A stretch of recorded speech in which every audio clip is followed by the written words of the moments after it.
Hi everyone, Ian Buckle here. We've had a lot of interest and a lot of questions about our digital course, which we're doing online with my pals Przemek Seweryniak and Lee Culp, where we're going to be talking obviously about digital dentistry, but particularly how the clinician and technician work together to get the best results we possibly can. This course is going to be taking a full day, and it's on July 3rd, Friday, and it's going to be at 10 till 6 p.m. Central European Summertime, or 9 a.m. UK time to 5 p.m. UK time. You can take the course either on your computer, so you could be at your practice, at your home, wherever you choose to be, or you could be at one of our hubs. The advantage of which is to be with like-minded professionals. You'll also be guided through the day by one of our facilitators. We'll also have some little exercises that you can do to get a flavour of these digital experiences, including some face scanning and hopefully some printing as well. The hubs are going to be in Copenhagen with Martin Hayden, in Stockholm with Anna Pettersson, in Sofia with Salar Francis, in London with Chris Dakin, in Bristol with Neil Harris, and I will be on the Wirral with my pal Daz Singh, who'll be helping me out for the day.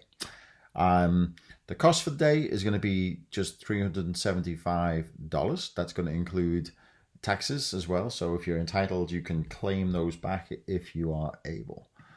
So in the morning, we are going to be discussing, first of all, get an idea of the concept, what it's about, how do we do functional aesthetic things, but do it in the digital world. We're going to be talking a lot about patient motivation. Why is the patient here? How can we help them? Is it more to do with aesthetics? Is it more to do with function? Is it both? And then how we can use digital methods to engage with them, particularly looking at two-dimensional smile design. We're going to be showing you how to do that live online.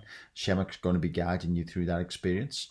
And we're also going to be talking about splints as well, because splints has really been a revelation for me in something that we can do, either design myself, print or mill, or have one of our technician friends design and then either send it to me, of course, or we can print and mill ourselves as well. And it really, really has made that whole thing so much easier.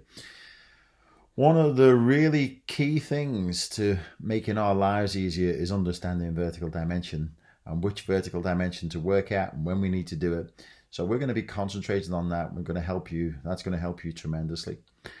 Once we have the patient and we understand what they're looking for, particularly if it's an aesthetic issue, we're going to be looking at creating a trial smile, what we're going to call an additive digitally designed mock-up. So again, it is something that the dentist could do themselves, but we're going to have Przemek show you how to design that additive mock-up, something that will just go over their teeth using some software. And then we're going to show you how to print that. So they could print it for you, obviously, or what we normally do is have that sent to us as an STL file, and then we print that ourselves. So hopefully you're going to get some experience about how simple and easy that is, and how that's going to save you so much time and postage and all those dreadful things we have to deal with. Once we have that digital design to work with, we're going to show you how to make the matrix, make a silicone matrix, so we can apply this trial smile to the patient's mouth. And you're going to see me do that live for the patient. And then we're going to use that trial smile not just to gauge the aesthetics and get the patient's approval, but also to guide our function and to understand what we're calling key diagnostic reference points. So if we understand the upper incised ledge and lower incised ledge and also vertical dimension, maybe a little bit about guidance as well, we'd really know how to solve these cases very, very successfully using very, very simple methods. So we'll be sharing those ideas with you.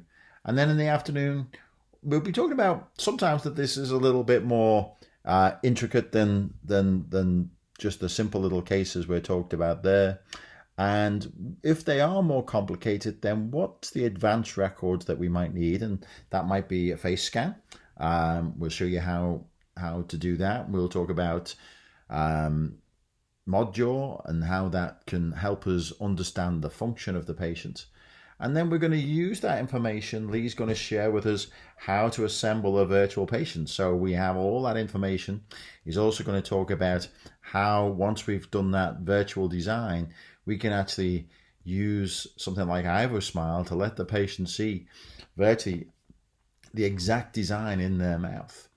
We're going to talk about how to design the final wax up, which in my opinion, I would definitely have the technician do. I mean, if you want to spend that time, you're more than welcome to. And I'm going to talk about how we use the design once we've applied those to the patient's mouth to create what we term approved pre-evasive temporaries, so that these go over the patient's teeth and we can really understand the function and the aesthetics before we even start preparing the teeth, and how we can use that also to help guide our preparation. Once we've done that, then we're going to show you how to make and place the provisionals, and we're going to show you a few different ways. Printed is a good way to go these days. Of course, they could be milled, or what we might term almost these days a little old-fashioned and use a silicone matrix, but it still works tremendously well. We're going to talk about the absolute importance of approved provisional restoration, so that although we may think that we can design everything perfectly, a few little touches just to make sure the aesthetics and the function is perfect from the clinician is going to make such a difference to the outcome of these cases. So we'll be talking a little bit about that, and then we'll be talking about scanning and taking some photographs of the final provisionals, sharing that with the technician, and then how we make sure that we copy that entirely and that they create the perfect results that we're hoping for. So that will all be in our final restorations. So that's going to be a full day for us. It's going to keep us very busy. There are a few key things that I'd like you to know. I mean, this is not related to any occlusal philosophy, so whichever one you choose to employ, hopefully there'll be something in this day. We are not relying on one particular scanner. We are more the digital guys. We want you to just use whatever it takes to get the STL together. And we are a little bit biased towards 3Shape at this point because we tend to use it more. But myself personally, I've been a CEREC user for a long time. So we don't really care where you get the data from. We just want to show you what to do with it once you have it. Also, as well, if you're thinking about going digital, we're going to show you maybe why that's a good idea, and we can also talk to you about how you get into that, because one of the biggest stumbling blocks is just buying that scanner. Well, you don't really need to do that. You could scan your impressions, you could scan your models, and then you could really get the benefits of digitally designed provisionals. So I hope that's a lot more information, gives you a lot more to think about. We are hoping that we'll see you on July 3rd and that we can share some great ideas. So until then, goodbye.